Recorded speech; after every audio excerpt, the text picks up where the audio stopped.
వినిన వాక్యము 5వ తారీఖు 5వ నెల 2026వ సంవత్సరం. మన దేవుడు మనతో మాట్లాడుతున్న చక్కటి వాగ్దానం నిర్గమాకాండము 23వ అధ్యాయము 25వ వచనం. నీ దేవుడైన యెహోవానే సేవింపవలెను, అప్పుడు ఆయన నీ ఆహారమును నీ పానమును దీవించును, నేను నీ మధ్య నుండి రోగము తొలగించెదను. నీ దేవుడైన యెహోవానే. యెహోవా అంటే అర్థం ఏంటి? నిర్గమాకాండము 3వ అధ్యాయంలో ఉంటుంది. యెహోవా అనగా నీ పితరుల దేవుడు, అబ్రహాము దేవుడు, ఇస్సాకు దేవుడు, యాకోబు దేవుడు. ఆ యాకోబు దేవుడు మన దేవుడు, మన పితరుల దేవుడు. మన పితరుల దేవుడిని మనము సేవింపవలెను.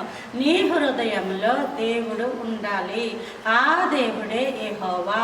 యెహోవాని నీవు ఎప్పుడైతే ఆరాధిస్తావో, యెహోవాని నీవు ఎప్పుడైతే మనస్ఫూర్తిగా సొంత రక్షకుడుగా యేసు ప్రభుల వారిగా అంగీకరిస్తావో, ఆయన నీ ఆహారమును నీ పానమును దీవిస్తాడు. ఆహారము పానము ఇదే ప్రాముఖ్యం జీవితంలో. ఏ వ్యక్తి అయినా సరే ఎందుకు కష్టపడతాడంటే ఫస్ట్ ఆహారము త్రాగడానికి, తినడానికి కదా.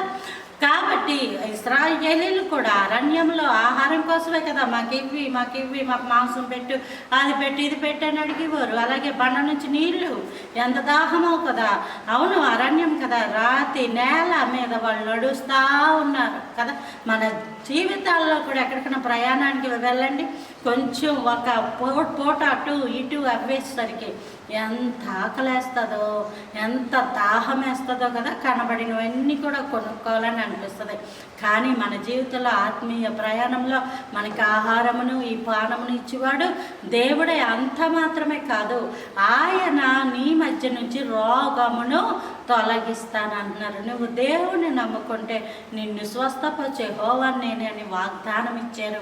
ఆ వాగ్దానాన్ని బట్టి అది ఎలాంటి రోగమైనా నువ్వు విశ్వాసం ఉంచి నమ్మిక ఉంచి నమ్ముట నీ వలన ఇచ్చే నమ్మవానికి సమస్తము సాధ్యమే. అది జరుగుతుంది. దేవుడు నిన్ను ఖచ్చితంగా దీవిస్తాడు. నీ బ్రతుకును ఆశీర్వదిస్తాడు. నీ బ్రతుకును బహుగా దీవిస్తాడు.